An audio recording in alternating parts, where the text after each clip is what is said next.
সকাল ৭টার দিকে আমরা হোটেল থেকে বেরিয়ে পড়ি আর এইদিকে আমাদের লাগেজও রেডি। যেহেতু সকালের টাইম তাই রাস্তায় একটু ট্রাফিকটা কমই ছিল আর আমরা যাচ্ছিলাম ইন্দিরা গান্ধী এয়ারপোর্টে। সেখানে গিয়ে প্রথমে আমরা বোর্ডিং পাসের জন্য লাইনে দাঁড়াই, তারপর আমাদের সব লাগেজ সাবমিট করে আমরা চলে যাই আমাদের ওয়েটিং যেখানে ছিল।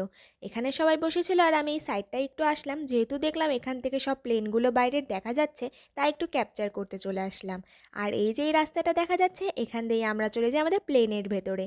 কিছুক্ষণ পরে প্লেন টেক অফ করতেই দিল্লি শহরটা যেন অনেক ছোট হয়ে আসছিল, তাই ওপর থেকে পুরো দিল্লি শহরটাকে দেখে যেন খুব ভালোই লাগছিল। আর এরই মধ্যে যেন শহরের ব্যস্ততাও বেড়ে উঠেছে। তারপর আমাদের জুস আর চিকেন স্যান্ডউইচে সার্ভ করা হয়। আমরা আরও যত আগে আসছিলাম পাহাড়ের ওপর বরফগুলো যেন আরও বেশি স্পষ্ট হয়ে যায়। প্রায় ১.৫ ঘন্টা জার্নির পর আমরা শ্রীনগরে পৌঁছাই আর এখানে এসে দেখি বৃষ্টি হয়েছে, তাই একটু হালকা হালকা ঠান্ডা ছিল, তাই আমরা জ্যাকেট পরে নিই আর লাগেজ কালেক্ট করে বাইরে চলে আসি।